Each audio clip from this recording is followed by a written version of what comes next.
So Identity 5 came out in 2018 and everybody was like,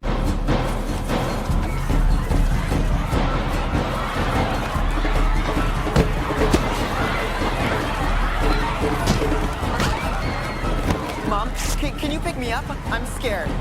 originating as a mobile game, but now it can also be played on the PC or through an emulator found on the official website. The game shot its way to hearts and minds of millions with its gameplay, story, attractive design characters, and some other things, to name a few. Anyway, if you happen to be new to this game, here is the basic rundown with tips, tricks, and heads up for people who don't know shit about this game. So things start off after you made eye contact with the game menu. Soon after entering the game, the camera got stuck onto a seagull or something. Reveals somewhat clearly speed driving their way to the elitist manor. And that is Alice, a friend of Orpheus. AKA the chick who's like the daughter of the manor owner because she's just so pure and cool and pretty. No really guys, she's just so great. I mean it, just get along that white. She means business. Then later, some stuff happens. And French. Cipher. Anyway, okay, seriously, I literally don't know the heck about the lore of this game. All I know that the plot is by no means complicated, so to shorten this out, this manor is filled with people with issues and any mental illness that you can find under the sun. And instead of dealing with whatever the heck they just got himself into, all of them should be in there. The story is not that important. Moving on! Okay, so design-wise, this game is a 1v4 online asymmetrical survival horror game, which is a term that is broader than my underwear. And if you know or played Dead by Daylight before, then you already know how almost all the things works. Identity 5's gameplay is very much once you learn it, you got it down. While there are a bunch of characters to pick from with unique abilities, and it's best to try out different characters often, because every character don't play the same and you might find a character that might suit your playstyle, and of course, it's always a good idea to stick what you do best. And guys, I won't get into too much on what every character do or does, so just try to see which character suits you, cause... What the fuck, I'm not reading all that.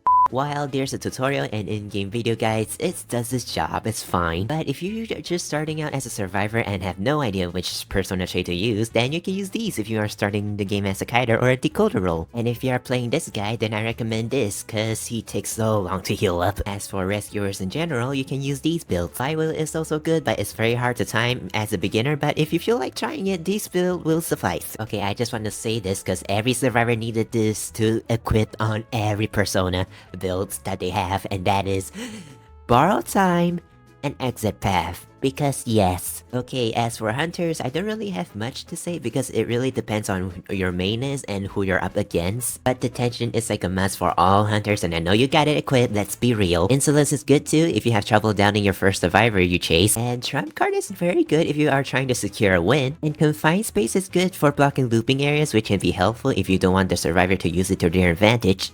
Alrighty, now let's talk about items, starting with Syringe. Syringe is an item which you can use it to heal yourself. If you're playing as Doctor, the durability won't be depleted, which is useful if you're kiting. Heck, you can even heal yourself during mid-kite.